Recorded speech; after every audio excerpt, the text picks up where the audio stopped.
Olá, o meu nome é Sérgio Roberto de Paulo, eu sou professor da Universidade Federal de Mato Grosso e também pesquisador do curso de pós-graduação em Física Ambiental.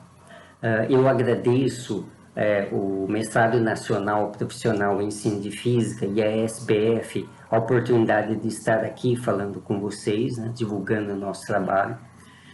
E o vídeo que eu vou apresentar para vocês é voltado a professores de física do ensino médio, e nós vamos estudar alguns aspectos da física relacionadas às mudanças climáticas globais, ao efeito estufa e ao aquecimento global. Então, espero que vocês gostem do vídeo. Quando se fala em efeito estufa e aquecimento global, nós sabemos que muitas pessoas ainda duvidam, né, de que alguma ação antrópica possa ser responsável pelo aumento do efeito estufa e, consequentemente, a elevação da temperatura média da Terra, né, da superfície da Terra. Contudo, a grande maioria dos cientistas é unânime em afirmar que esse efeito existe, né? O que nós vamos tentar ver um recorte dentro desse vídeo é o que, de fato, a física tem a contribuir na questão de que se o efeito estufa de fato é relevante, de tal forma a proporcionar um aumento da temperatura média da Terra nos dias atuais, né, e como isso se dá.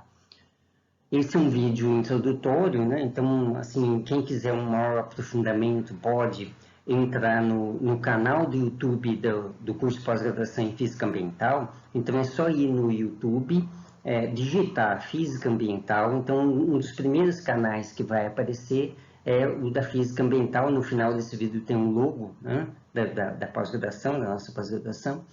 E entra ali, tem um vídeo chamado Balanço Global de Energia, ele vai entrar em um pouco mais de detalhes.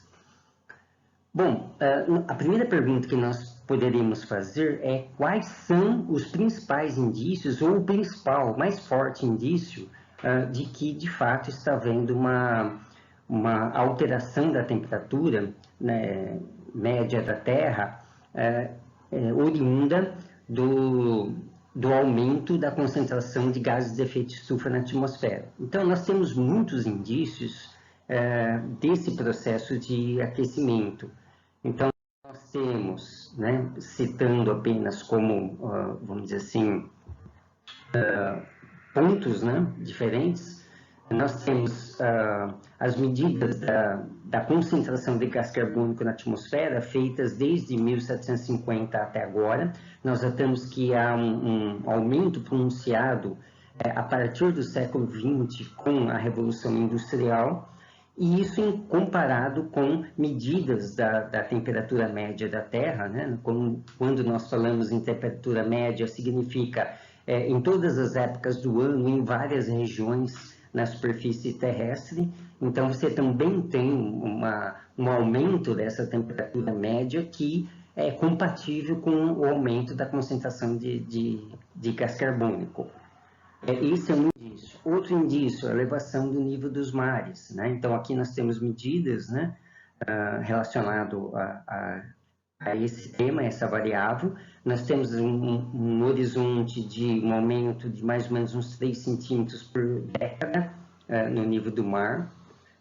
Outro indício é a neve que fica concentrada no alto dos montes mais altos, como por exemplo no Kilimanjaro, que é um dos montes mais altos da África, né? Então você observa uma diminuição, né? É lógico que esse gelo ele aumenta no inverno e diminui no verão, mas em média, de modo geral, você tem uma diminuição nos últimos anos, né? Esse é outro indício.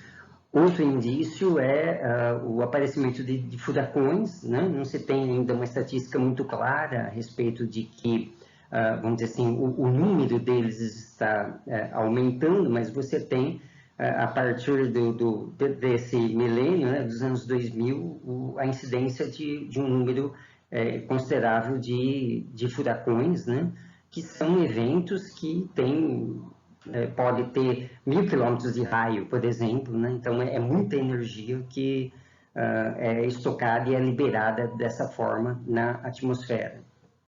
Nós também temos o degelo na Antártida, né? Então, nós temos periodicamente missões, né, da NASA e outros órgãos de aviões que sobrevoam a Antártida para monitorar o surgimento de icebergs, né?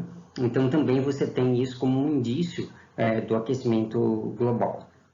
Mas, se nós formos perguntar e evidenciar qual é o maior de todos os indícios, né? Qual que é, digamos assim, a fonte científica mais segura de que, de fato, o aquecimento global é uma realidade, né? Então, eu vou dizer para vocês que o principal indício, né? O principal medida, né? Que nos faz acreditar nisso é o espectro de emissão da Terra. Então, esse é o principal fator que nos indica que, de fato, existe um aquecimento global acima do que é esperado naturalmente e o quão sério é esse efeito, né? Então, o que é o espectro de emissão? O espectro de emissão seria a medida do fluxo de energia que a Terra emite em diferentes comprimentos de onda, né? Então, aqui nós temos um gráfico em que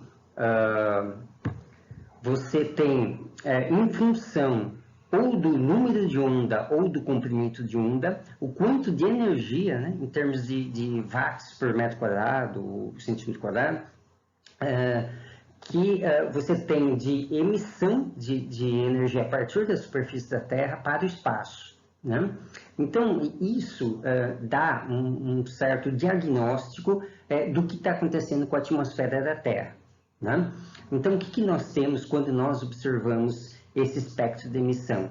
Nós temos, vamos dizer assim, que a quantidade de energia emitida, ela aumenta conforme eu vou diminuindo aqui o comprimento de onda, né? Então, se eu estou diminuindo o comprimento de onda, esse trecho é no infravermelho, mas se eu estou diminuindo o comprimento de onda, estou indo para frequências maiores, né? Então, aqui o infravermelho distante e aqui o infravermelho próximo do visível, né?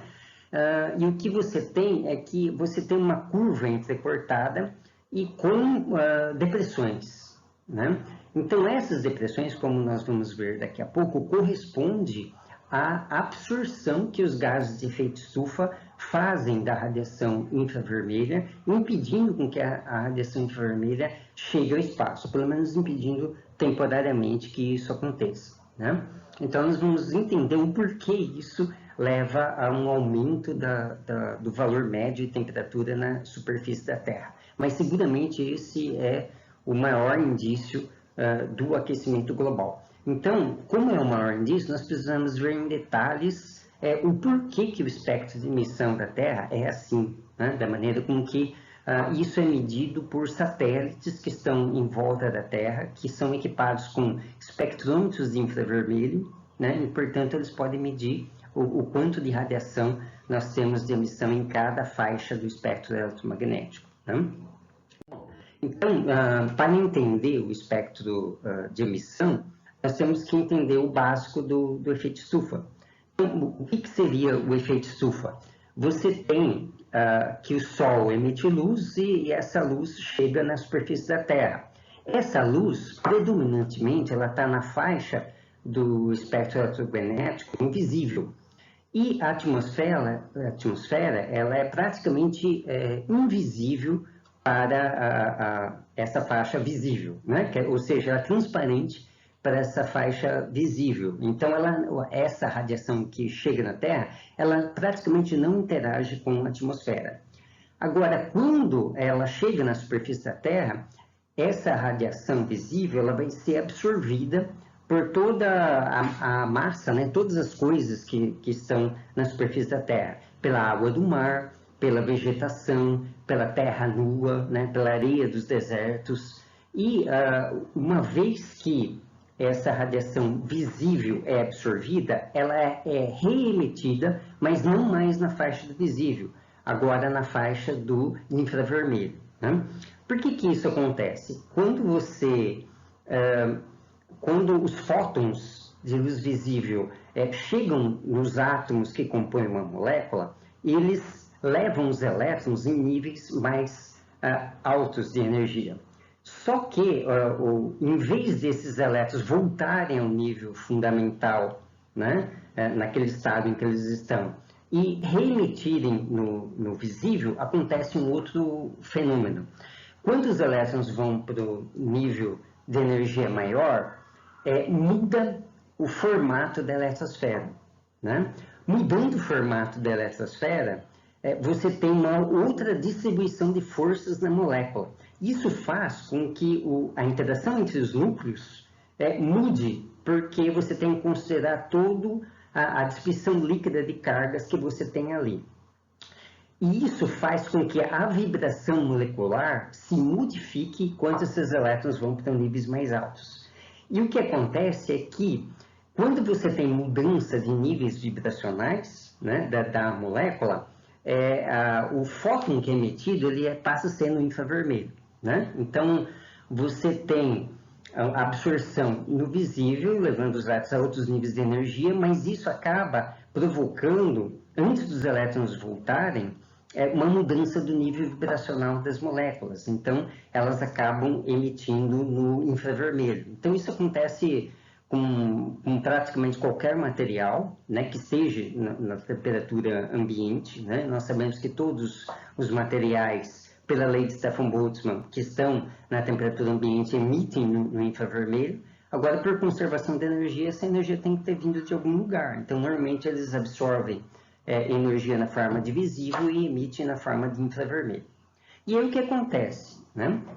Se o infravermelho ele atravessa a atmosfera e volta para o espaço, você pode atingir um equilíbrio térmico, né? Considerando que a quantidade de radiação que chega é igual àquela que é emitida de volta do espaço. Contudo, dentro da atmosfera, tem alguns gases que absorvem a radiação infravermelha emitida pela superfície da Terra. Então, se eles absorvem, eles oferecem uma certa resistência à passagem dessa radiação. Então, a radiação chega com muito mais dificuldade ao espaço. Então, esse é o efeito estufa.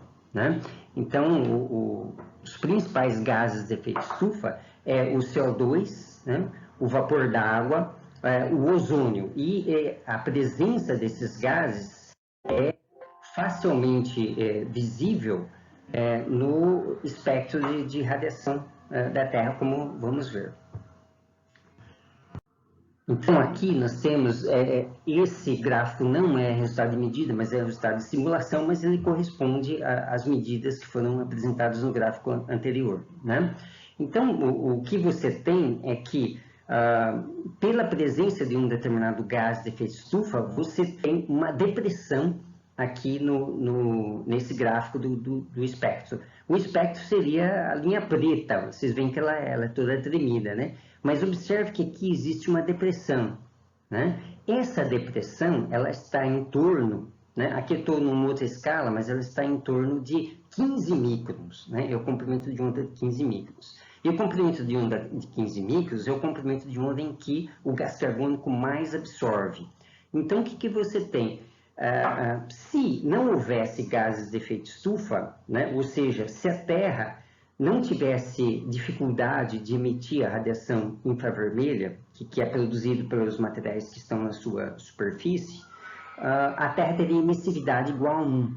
E tendo emissividade igual a 1, ela deveria ser um corpo negro, né? Ela deveria emitir radiação da mesma forma que um corpo negro o faz. Então, nesse gráfico, nós temos o quanto que seria a radiação de corpo negro, né? Seguindo aqui a distribuição de Planck, né? O quanto que seria a quantidade de energia emitida em cada comprimento de onda, né? Se não houvesse a absorção, né? O efeito estufa. Então, seria essa linha vermelha aqui, que ela, digamos assim, está ajustada para uma temperatura correspondente ao valor atual da temperatura média da Terra. Né? Então, veja bem, nessa faixa de 15 micros, esse montante é que deveria ser emitido. Mas o que é emitido? É emitido um montante aqui. Ó. Então, toda essa área que está abaixo dessa linha vermelha é a quantidade de energia que deveria estar sendo emitida, em torno de 15 microns, e não está sendo emitida em função da absorção proporcionada pelo gás carbônico, né?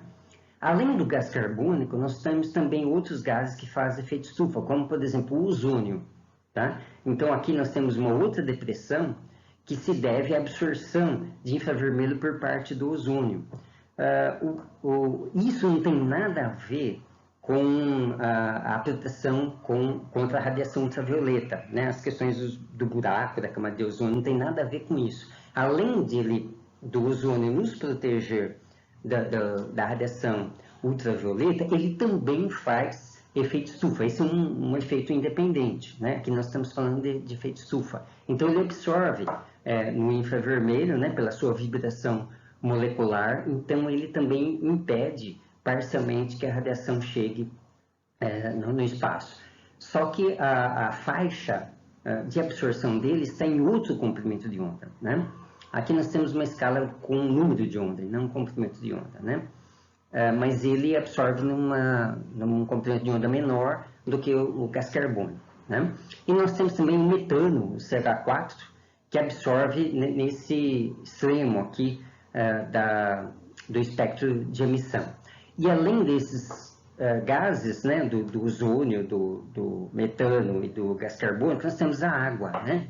Só que a água, como a molécula ela tem, digamos assim, um ângulo permanente, né? Ela não é planar como a molécula do CO2, como a gente vai ver daqui a pouco, ela tem mais modos de vibração, então ela vai absorver em um maior número diferente de comprimentos de onda. Então, a água é responsável por todo esse caráter entrecortado aqui do espectro, né? Então, a água absorve em toda essa região, predominantemente absorve aqui também, absorve um pouco aqui, não tanto, né? Absorve um pouco aqui e absorve mais nessa região aqui, né? Então, a água absorve praticamente toda essa faixa da parte de infravermelho do espectro.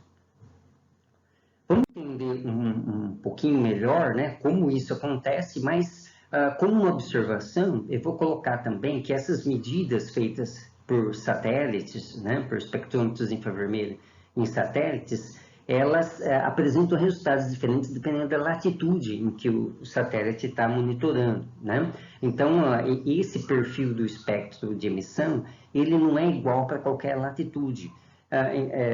Então, é muito claro, se a gente pegar nos polos, por exemplo, né, e fazer essa medida, vai dar um resultado diferente. Em primeiro lugar, porque a temperatura média da superfície da Terra nos polos é muito menor, né? Então, você espera que a distribuição esteja em torno de outra distribuição de Planck, né, para outra temperatura, né? E aí você tem também uma outra taxa de reflexão da luz, né, que também contribui para que o espectro seja diferente, né? Mas vamos dizer assim que na maior parte da superfície da Terra, né, que corresponde a latitudes baixas e latitudes moderadas, tropicais, o perfil é o mesmo, né? Aqui nós temos na Antártida, aqui deve ser para médias latitudes e aqui para baixas latitudes, né? Então, para baixas latitudes e médias latitudes, você não tem muita diferença nesse espectro, você vê a atuação do gás carbônico e tudo mais, né? Já sobre a Antártida, você tem uma questão um pouquinho diferente. Então, isso é só uma observação, né? Bom, quais são os principais gases que nós temos na atmosfera, né? Então, nós sabemos que a atmosfera ela é composta de 78%, né, da sua massa é nitrogênio, é um gás nitrogênio. E 21% seria o gás oxigênio.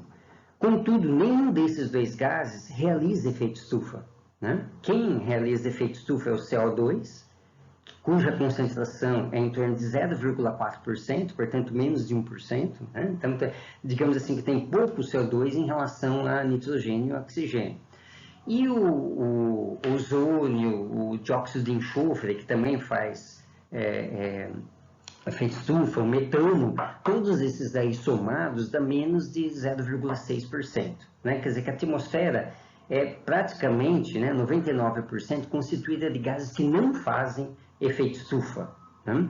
E a água, bom, quando você reporta esses percentuais, né, 78% de nitrogênio, 21% de oxigênio, normalmente você está se referindo ao ar seco, né? Então você tira a água para medir essas concentrações. Mas você tem água também, né? Então, só que a concentração de água é muito variável, né? Então, por isso que se opta por dar os valores do ar seco. Né? Então depende de se choveu, se não choveu, se você está no período de seca, se você está sobre um deserto ou não.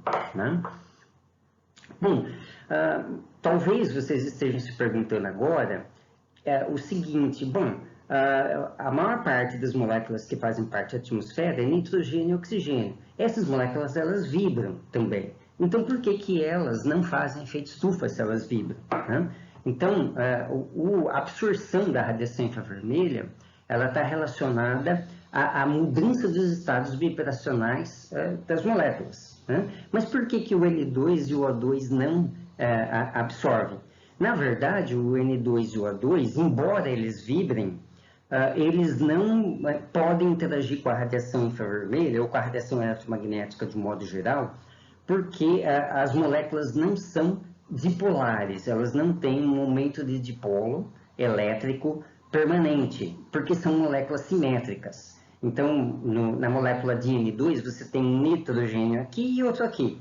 Né? Essa molécula pode vibrar, mas a distribuição de cargas dela é simétrica, porque você tem dois átomos iguais. Então, a eletronegatividade deles é igual. Então, para que você tenha uma interação com a radiação eletromagnética, por parte da vibração das moléculas, é necessário que um lado da molécula seja mais positivo e o outro lado da molécula seja mais negativo. Então, você teria um momento de dipolo. Então, aí, pelas leis do eletromagnetismo, você poderia ter emissão ou absorção de fótons. Então, portanto, devido à simetria do O2 e do N2, eles não fazem efeito estufa. Ainda bem, porque senão a vida na Terra não seria possível, a Terra seria muito quente. Né? Bom, como que é a questão da vibração molecular com relação à absorção de fótons? Né? Aqui você tem uma simulação para a molécula de CO2. Né? A molécula de CO2 é uma molécula planar, ela é linear, vamos dizer assim. Né? Então aqui você tem o átomo de carbono e aqui você tem dois átomos de oxigênio. Né? Então, se você pegar essa configuração da molécula, ela não deveria, né, absorver também radiação infravermelha, porque ela é aparentemente, vamos dizer assim, simétrica. Né? Então, você tem dois átomos iguais nos extremos, então a eletronegatividade da molécula de um lado vai ser igual à do outro lado. Né? Então, essa molécula, em princípio, não deveria interagir com a radiação infravermelha. Mas o que acontece? A molécula de CO2 só não absorve se os dois átomos de oxigênio estiverem vibrando em fase. E cada um deles, durante todo o tempo, na mesma distância que o átomo de carbono, o núcleo de carbono. Né? Na verdade, você tem os três núcleos e a eletrosfera em volta, né? Então, o núcleo dos átomos de oxigênio, se estiverem à mesma distância todo o tempo do átomo de carbono, essa molécula não vai interagir com a radiação vermelha. Mas você pode ter as vibrações assimétricas, né? Ou seja, imagina como essa figura aqui embaixo, né? Você teria uma vibração assimétrica, ou seja, no determinado instante de tempo, a distância desse núcleo de oxigênio para o carbono é maior do que esse. Então, nesse caso, como o oxigênio tem uma tendência a ser mais negativo, você teria desse lado da molécula uma carga negativa maior do que esse lado aqui. Ele ficaria mais positivo desse lado e mais negativo desse. Então, as vibrações assimétricas fazem com que o CO2 possa interagir com a radiação infravermelha, possa absorver a radiação infravermelha. Né? E além dessa vibração assimétrica, você tem um outro tipo de vibração em que é aquela que o núcleo do carbono que está aqui no meio, ele sai do plano estabelecido pelos dois átomos de oxigênio. Então, digamos assim, se esse núcleo de carbono ele subir e descer, quer dizer, a molécula fizer assim, né? Então, também você vai ter, por exemplo, quando ela está assim, ela vai ser mais positiva desse lado e mais negativa desse. Então, ela pode, de fato, absorver radiação infravermelha, né?